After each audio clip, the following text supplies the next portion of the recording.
Before the first pyramid kissed the sky, before humanity learned to count the stars, before time itself had meaning, there was the first covenant, a pact made between heaven and earth that would shape the destiny of every soul that would ever draw breath. They were called the Watchers, beings of such immense power that their very thoughts could birth galaxies, and they made a choice that would echo through eternity. They chose to love. Hidden in the highest peaks of the Himalayas, where the air itself burns with cold and the mountains scrape the belly of heaven, lies a secret that has slumbered for millennia, a place where the boundary between our world and the realm of the divine has always been thin.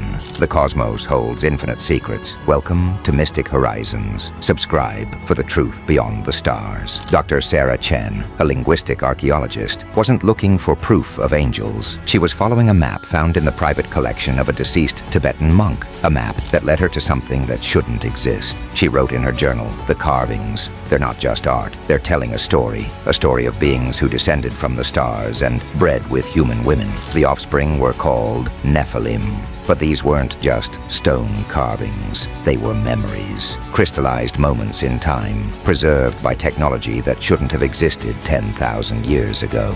The Nephilim weren't just myths. They were real, and they weren't the monsters that later stories made them out to be. They were humanity's protectors, our guides through the cosmic dark ages. But their very existence was a violation of cosmic law. The union between the divine and mortal realms was forbidden, and from the heavens came judgment.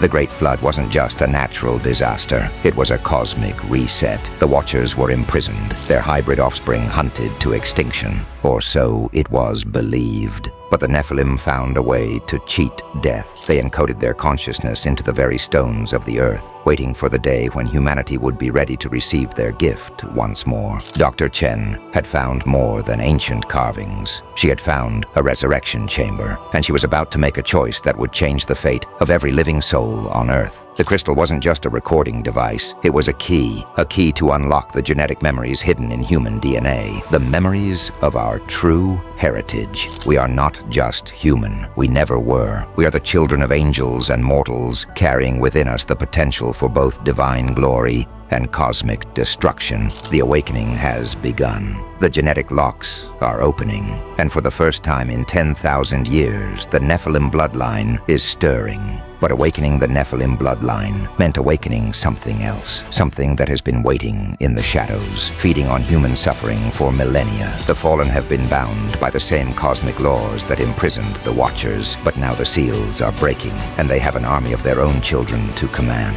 The war that destroyed the ancient world is about to begin again, but this time the battlefield is Earth itself, and every human alive carries the blood of one side or the other. 7 seals, 7 ancient sites, 7 keys to either humanity's ascension or its complete annihilation. The first seal is broken. The Nephilim bloodline awakens, but 6 seals remain, and with each one that opens, the barrier between heaven and hell grows thinner. The bloodline remembers. The covenant is renewed, and the question isn't whether the Nephilim will return.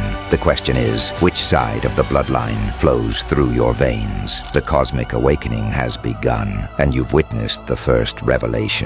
But this is merely the threshold of infinite mystery. Ancient star maps hold more secrets. Lost civilizations whisper their final warnings. Subscribe to Mystic Horizons to continue your journey through the cosmic mysteries. Hit the bell to be notified when the next piece of the universal puzzle reveals itself.